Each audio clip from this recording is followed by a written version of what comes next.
Well, hello everyone. This is my 5,000 subscriber Q&A, which I wasn't going to do. I just didn't particularly want to do one. I didn't think it was enough. I wasn't going to do one, but then the virus happened, and I'm thinking about ways to eke more content out of all this. So there you go. So I have lots of questions, and I'm in the garage with terrible lighting because we have Melvin. So he's come to join us, and he's even got his lights on as well. So let's hope the battery doesn't run out within the time that I spend doing this video. Anyway, I asked for questions on YouTube, Twitter, Facebook and Instagram, and so there's a variety of questions from all those platforms. If you don't follow me on those platforms, you can. There are links in the description of every video, and of course in this one as well. So let's start. First question: how did you get into YouTube, and how do you choose your video subjects? Well, I started doing YouTube because I wasn't doing very much. I'm a university student, and I wasn't particularly doing very much at the time, and I didn't really know what I wanted to do with my life in general. And of course I'm a massive car nut. I mean, you can see behind me, my only car is 30 years old. Surprise, shock, horror. But yeah, so I wasn't doing very much, and I'm seeing all these brilliant content creators on the internet, but I'm also noticing that not all of them have crews around, because of the way YouTube is. There are lots of, independent people just with a camera phone or a little action camera that are making brilliant things. And I thought, well, I might as well start doing that. I have the passion for it. I can talk for days about random cars. So I thought I'll start doing it. So that's how I got into YouTube. And how do I choose a video subject? Well, I just get offered cars.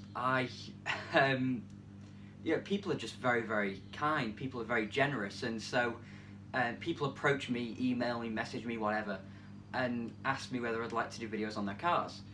And then I obviously go and do a video on them. But when I first started, obviously it was a little bit more difficult, so I had to rely on people I knew that had cool cars. So my first video, which was terrible and completely off the cuff, and I just went out one day and just hit record and just blabbing into a camera, was on Melvin. My second video was on the Rover 75, which is my dad's Rover 75, which I gently encouraged him into getting last year.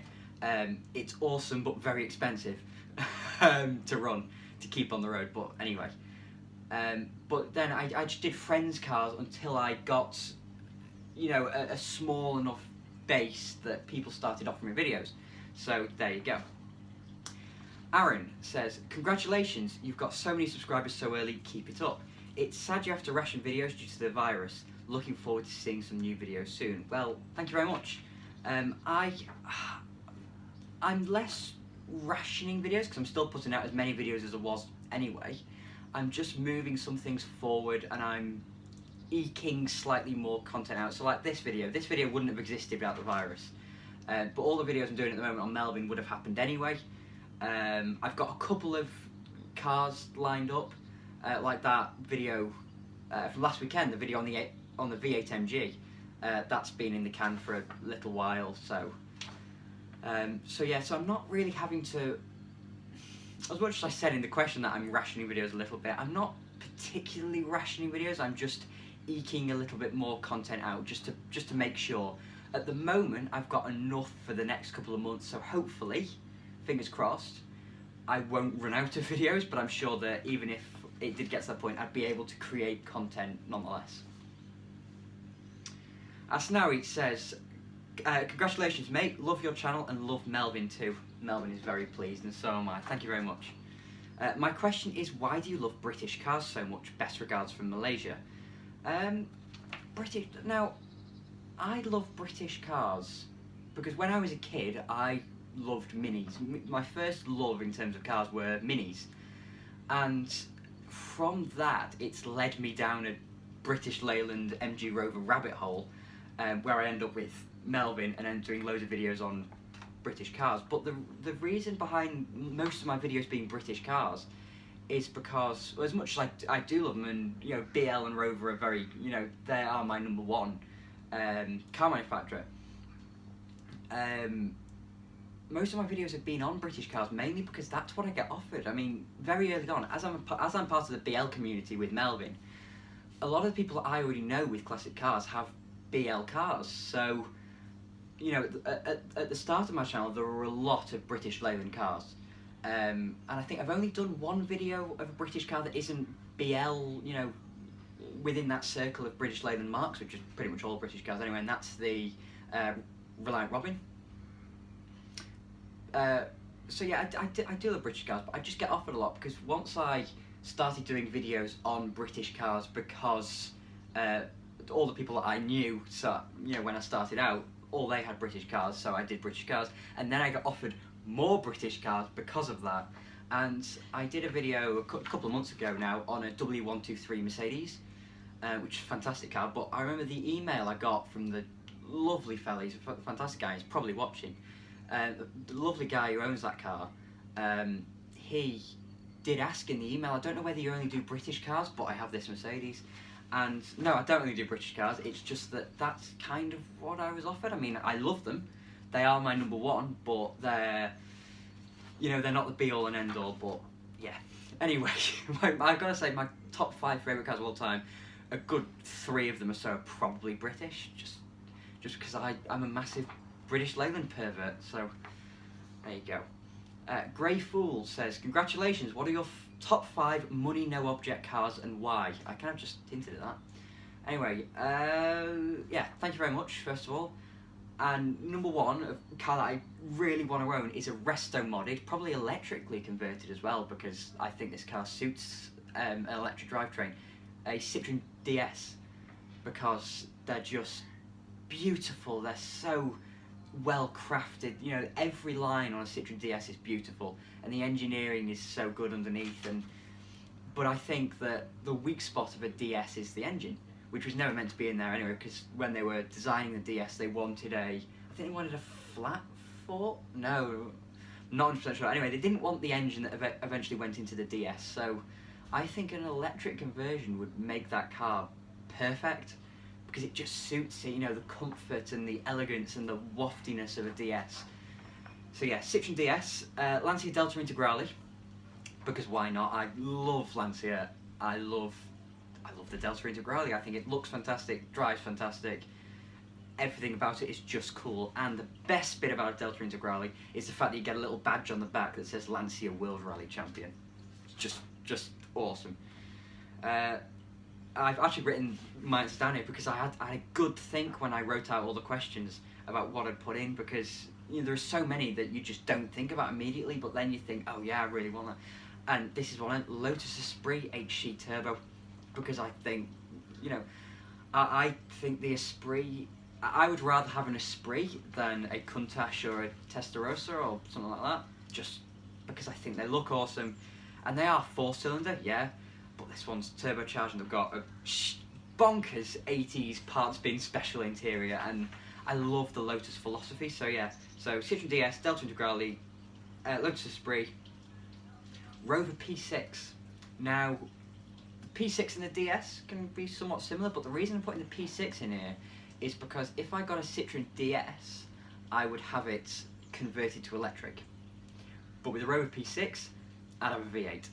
So I get the best of both worlds. So I get 2, you know, technologically advanced cars from the era, both beautiful, both fantastic styling, both fantastic interiors, etc.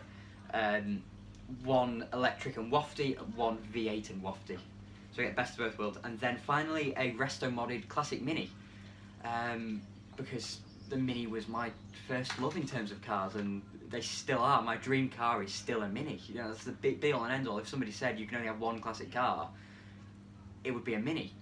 But then that leaves out Melvin, and I can't leave out Melvin. So even though the Mini is my all-time favourite, I'd have to get rid of the Mini, because if I had a Melvin and a Mini, they're 2 of the same kind of thing, really. So I wouldn't choose those 2 together, but I can't leave out Melvin. But if Melvin had never happened, then Mini. Terry asks, now's the time to tackle any little rust patches on your car as you won't be going anywhere for a while. No, I won't be. And you'll have seen already the start of the Melvin Spring Clean video series that I'm doing. I haven't had one of those videos out for 2 weeks now, but next week I'll have the second part of that out, where I do start to get in on Melvin's little rust issues. They're not big, they're only superficial issues, but this is the time to sort them out. Rudolph and Morton ask similar questions about doing videos on model cars as an opportunity during the lockdown. And that's a good idea. I mean, you know, to keep content coming, but I don't own any model cars. I'm just not being that kind of person.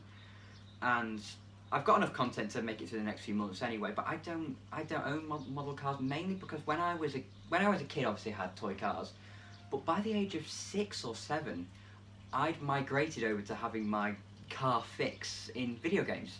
So Gran Turismo and Project Gotham Racing before Forza Motorsport really became a big thing. Yeah, so I don't have any model cars, and all the little toy cars I do have are really, really beat up and are all in the loft, and they're all that size. I don't know the scale, but they're not. Yeah, I just don't have any. Eric, enjoy your videos. Hello from Sacramento, California. Hello, Eric. Hello, Sacramento, California. Tom, will you do videos on the later MGs such as the MGF, ZS180, ZT190, etc.?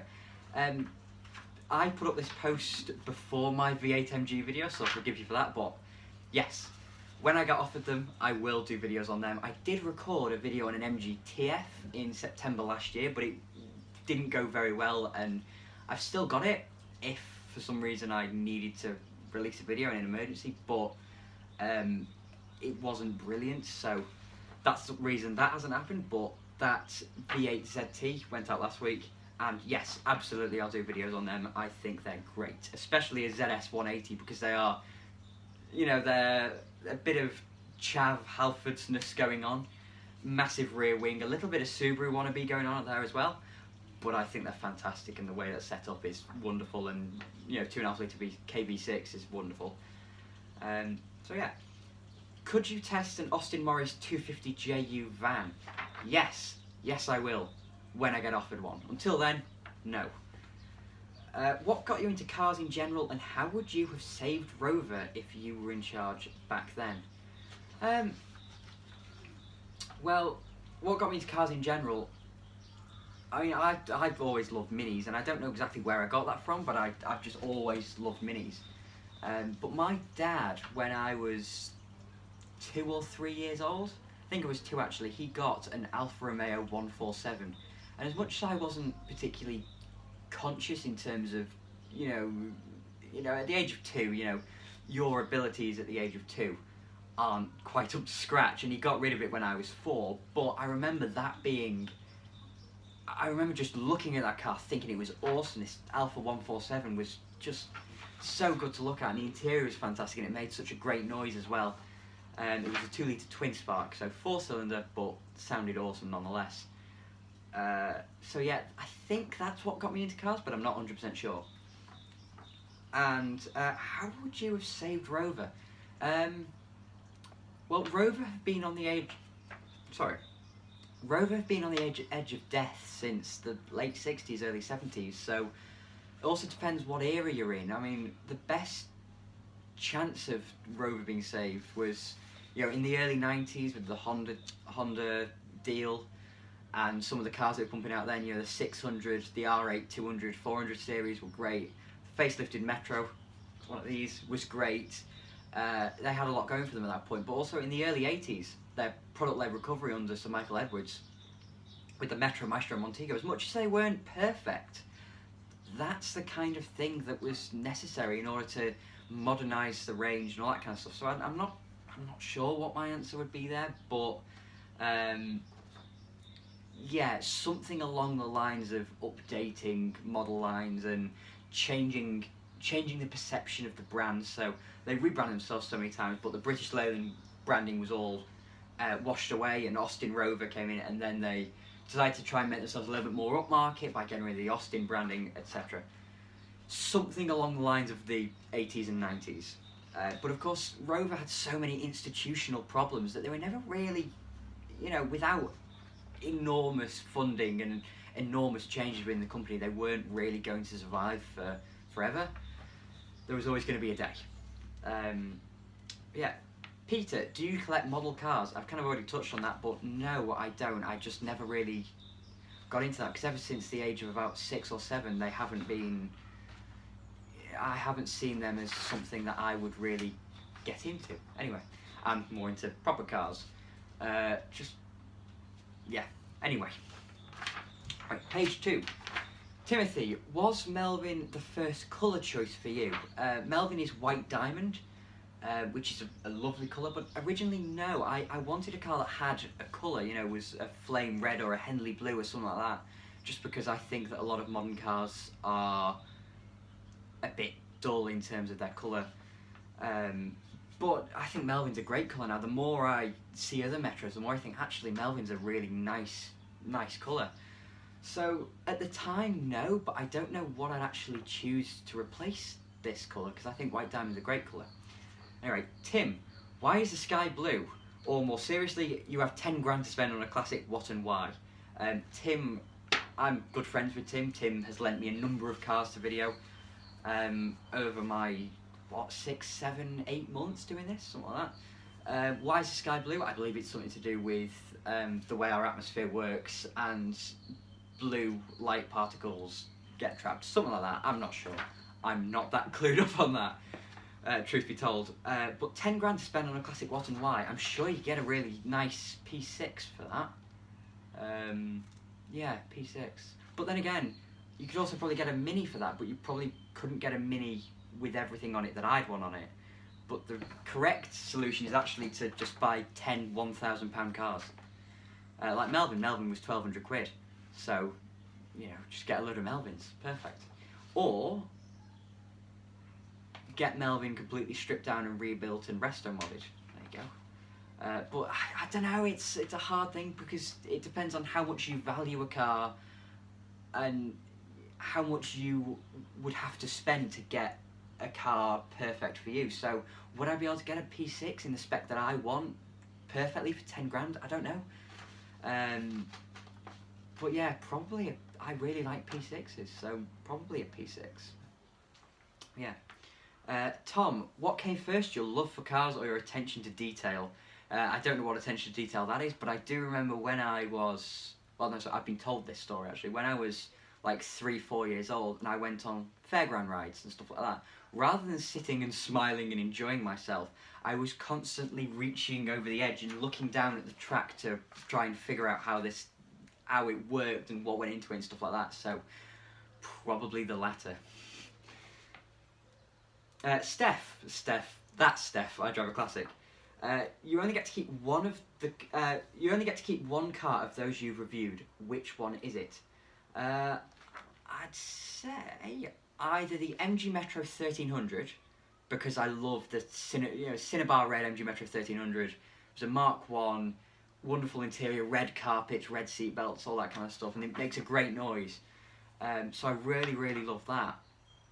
But also the little Morris Mini Minor I did as well, because it was so utterly charming, and I came away from that video so in love with that car that, yeah, so I think, because I've got Melvin, I've already got a Metro, I think that little red Morris Mini Minor, because it was just so adorable and it was so wonderful, and it was, yeah, everything about it was brilliant. There wasn't anything in that car that I thought was a little bit off or I wouldn't have had, you know. There weren't any design choices that were wrong with that, I just thought it was perfect. So yeah, Morris Mini Minor. Keith, with all the car sites out there, who inspired you to create your own? Well, there were a lot of people, you know, all together that inspired me to create this channel, but when I was about 11 or 12 or something like that, I got into my first, you know, I had a YouTube account and I discovered YouTube as this fantastic treasure trove of videos and independent people creating nerdy, fantastic stuff, and I watched loads of Mighty Car mods, and so that was the first really. But as time went on, my subscription list expanded. So my subscription list is so massive that I couldn't really say who my favourite is. There's just so many great people. But something like Bad Obsession Motorsport, for example, I couldn't really do that. It's a level of engineering and design that I just don't have the skill set for at the moment. But I just don't have the skill set for that. But, when I see brilliant car reviews, Carfection's a great channel with Henry Catchpole, especially because I just think he's wonderful. But there's a team around that, it's quite professionally done. And so until I discovered channels like Furious Driving and Hubnut a number of years ago now, I didn't realistically think I could do it on my own. But when I discovered Hubnut especially, I realised that as long as you were interesting enough to be able to hold a phone in front of you, speak into the phone, as long as you were interesting enough to do that and people wouldn't necessarily care about the production values or anything like that, that's when I realised I could do this.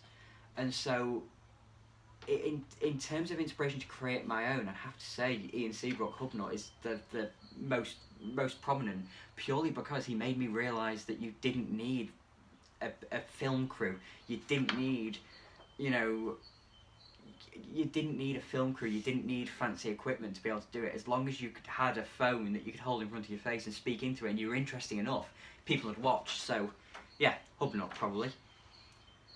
Bertie, which of the cars you reviewed would you go back to if you could drive it? I think the Maxi, because I'm intrigued as to how the Maxi drives. For some strange reason, I just really want to drive the Maxi. So there you go, Maxi. I can't quite explain it, but there you go. Jez and Joseph asked kind of the same question. What car did you pass your driving test in, and did you pass first time?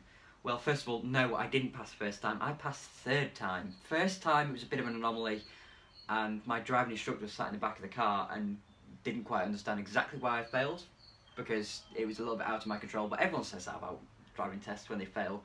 But yeah, it was a little bit odd, that test. But my second test was just terrible. I don't know why. I was a little bit ill that day, and yeah. But the third time I passed with, I think it was 1 minor. I'm not sure. Anyway. Third time I passed, and I passed in a Mark 7 Ford Fiesta, which are wonderful cars. It was black, diesel, had about 100 and something thousand miles on it, and it was a 61 plate. Not great spec, but those Fiestas drive wonderfully, and I really like them. As much as they're starting to date a little bit now in terms of the style, I think they're wonderful cars. So Mark 7 Fiestas are great, and I really like them. So yeah. Jamie, congratulations, Ed. Thoroughly deserved. Thank you. Is there any other car you're considering owning alongside Melvin? I've been, coming up to a year ago now, I was really infatuated with Peugeot 306s because Peugeot made some brilliant cars through that era, from the 80s into the late 90s. They made some absolutely wonderful cars, and I think the 306 is the pinnacle of that. I think that's the best they did. And I think they look fantastic. I know they drive fantastic. I think they've got a great interior as well. So as something that is a little bit more grown up than a Metro, yeah, Peugeot 306, preferably a GTI 6. But more recently, I have become really interested in R8 Rovers. So preferably a 420 GTI or a 420 GSI Sport. And I know there aren't many of them out there at all.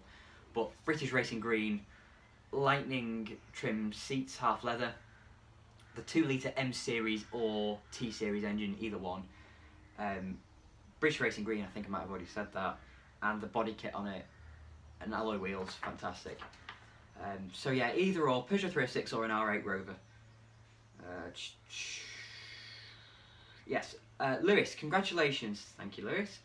What was the car that got you interested in classics? Well, I've always said a little bit about my dad's Alfa 147 and about Minis, but the 147 was a brand new car at the time, some 18 years ago. So I'd say the Mini, but in terms of it didn't get me interested in classics as such, because, well, the Mini was a classic during its time, to be fair, but I always wanted, when I was a kid, I wanted a late model Mini with the fog lamps and the stripes and the wide arches and stuff like that. Although my preference has changed a little bit since then.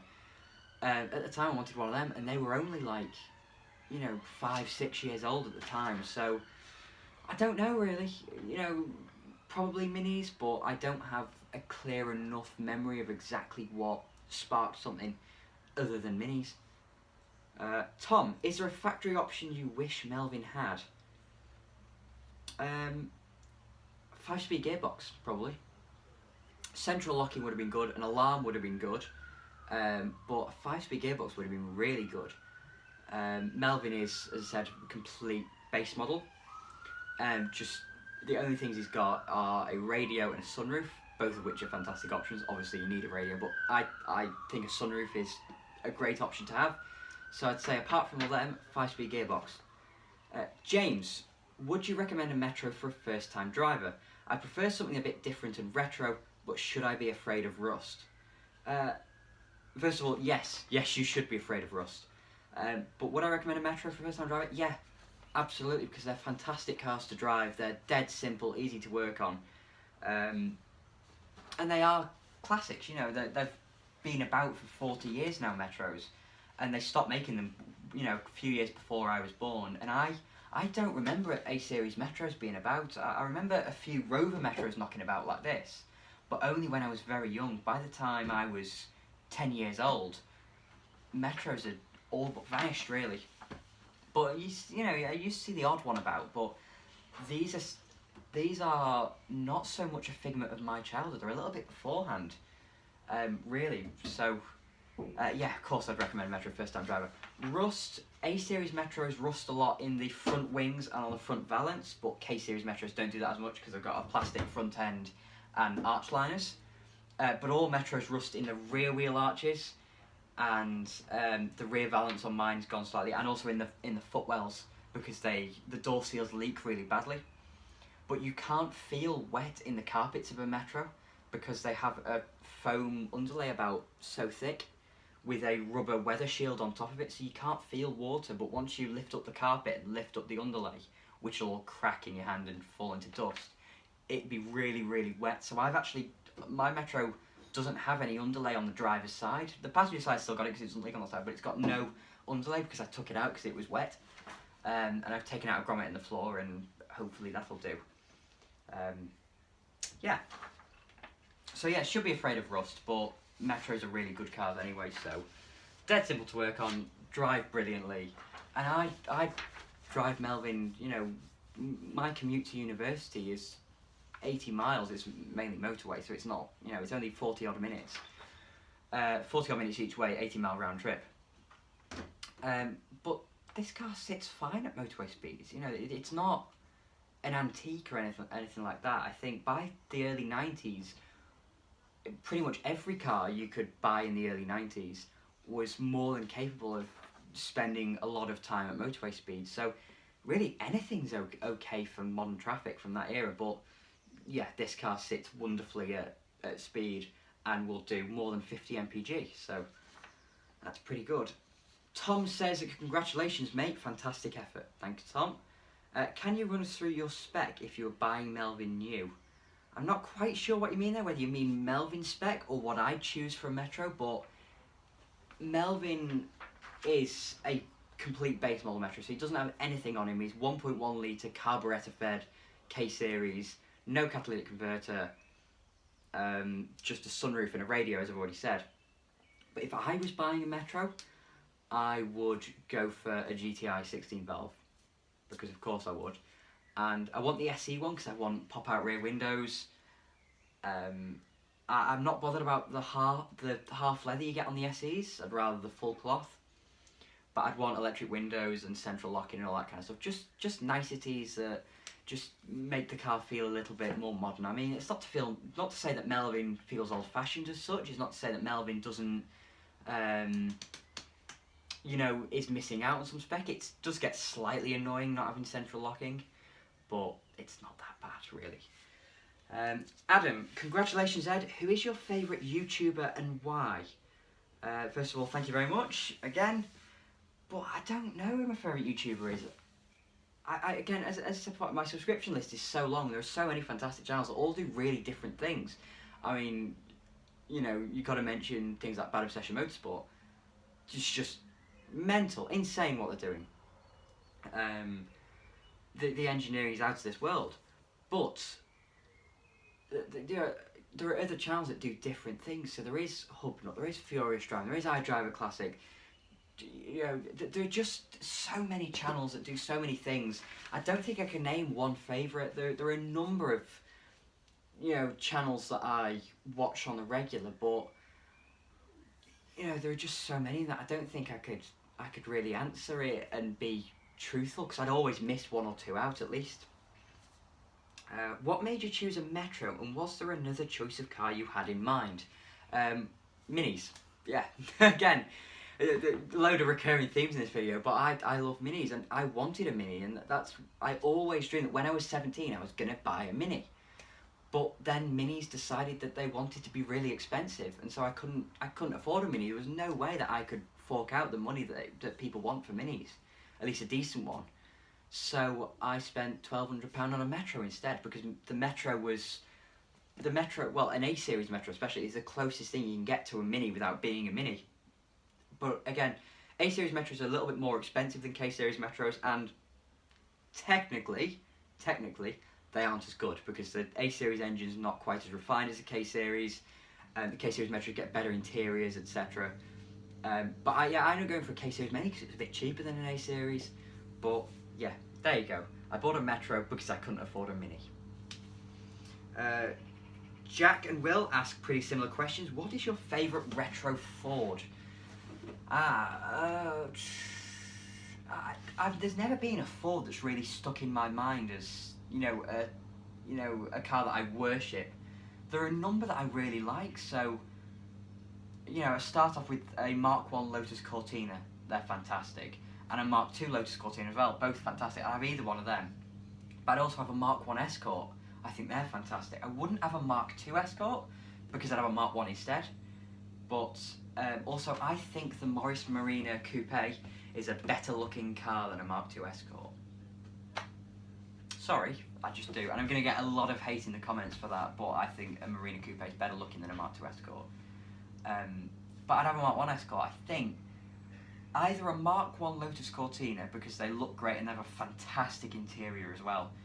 But probably, yeah, a Mark I Escort, maybe. But then again, there are some other great ones as you go down the line. Like I quite like the Mark IV Cortina, just like the way it looks. And there's Escort Cosworth from the early 90s. But also, you say retro Ford. What counts as retro? Because I really love the Puma. I love the Mark V Fiesta, and I really love the Mark I Focus. So, I would have a Mark I Focus. There's a guy at the end of my road that's got a Mark I Focus and an S-Reg one, and every day I just think I should go over to his house and just ask, if you ever sell it, can you give me a heads up? Because I think they're great, and they're definitely going to appreciate into being a classic, because they were so good, Mark I Focuses, when they came out in '98, I think. So yeah, it depends what you class as retro, but with the Focus, Fiesta and Puma, I like those a lot, but I think a Mark I Lotus Cortina or a Mark I Escort are the two that I'd really go for. Or a Mark I Fiesta in blue. Ooh. Yeah, Mark I Fiesta, Mark I Lotus Cortina, Mark I Escort. One of those three. But again, I'm so indecisive. I'm so ridiculously indecisive that I just, yeah. What is your opinion on modern automotive journalism? Do you have any favourite content? Well, there are loads of people out there doing great stuff on modern cars. I mean, I watch a lot of stuff on modern cars. I'm not just a classic car person. I like modern cars just as much. I just think classics have a little bit more historical provenance to them. I'm a history and politics student, and a car with a story is really interesting to me. And that's part of the reason why British Leyland stuff is so interesting to me, because there's so many missed opportunities there and so many interesting stories and anecdotes from people. So, yeah, anyway, went off on a tangent there, but modern automotive journalism.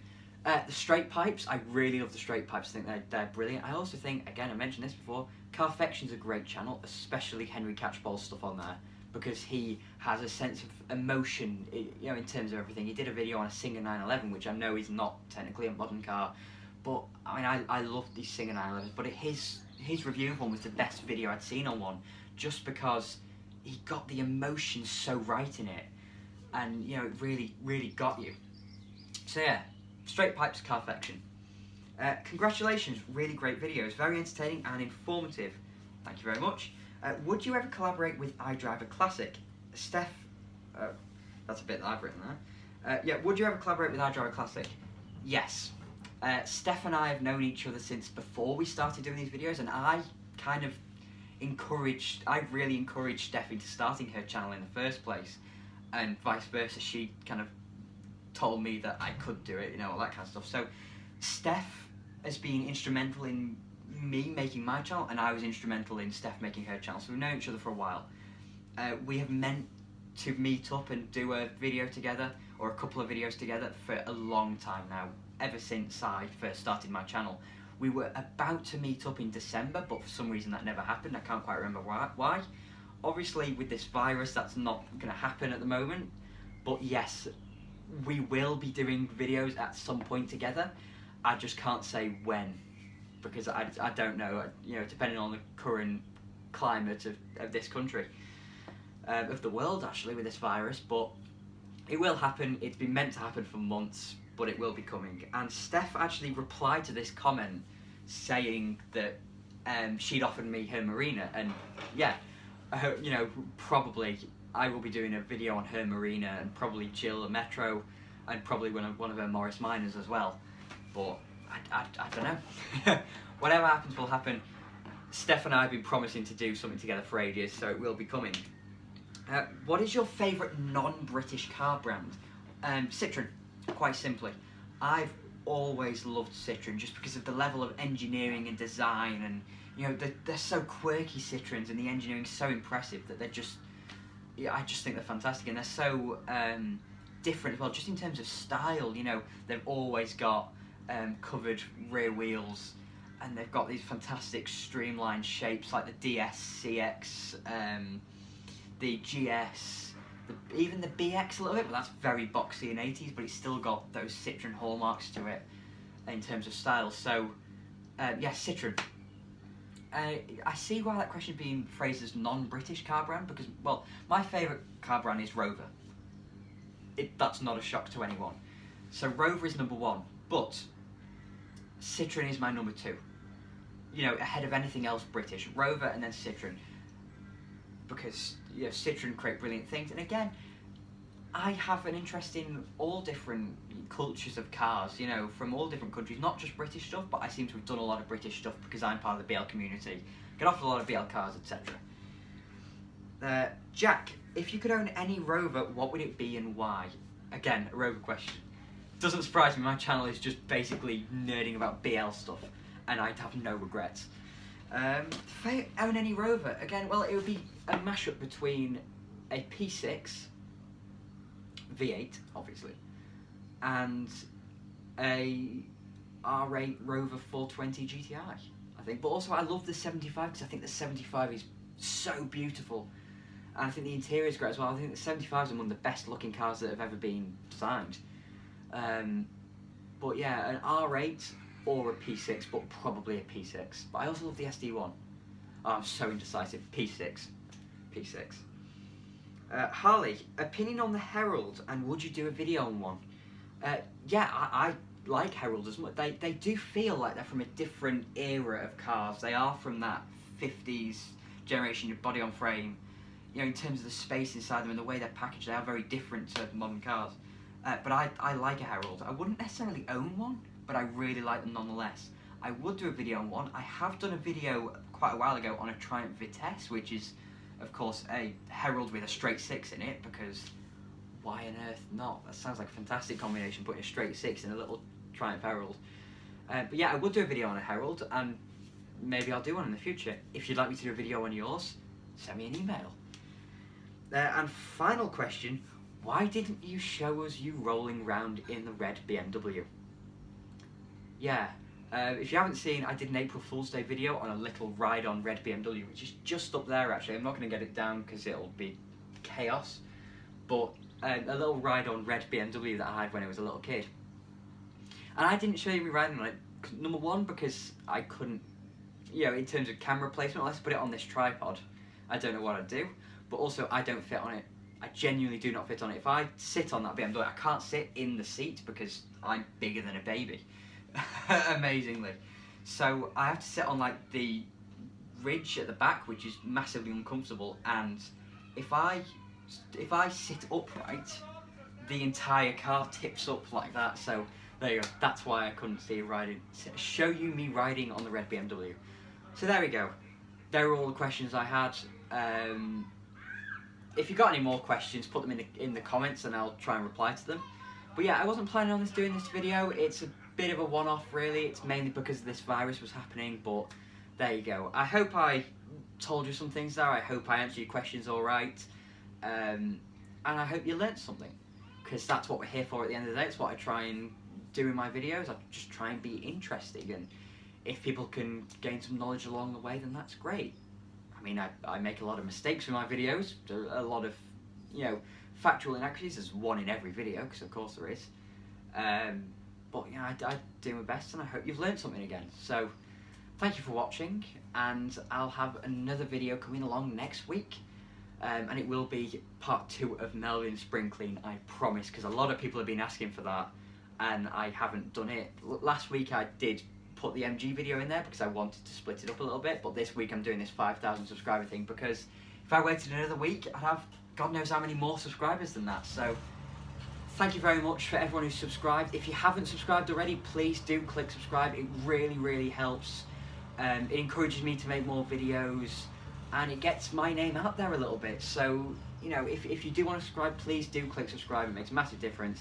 And I'm already at like 5,100 and something subscribers, you know, barely a week after I hit 5,000 subs. So, which is, you know, absolutely amazing. So, yeah, having only done this for 7-8 months or something like that to have 5,000 subscribers is astonishing. I had no idea this was going to happen. I've no idea it was going to, you know, grow so quickly, but I'm so happy it has. And I'm still learning. My videos are still so low rent and quite terrible really, but there you go. Anyway, thank you for watching. I'll stop rambling now and let you go. See you soon.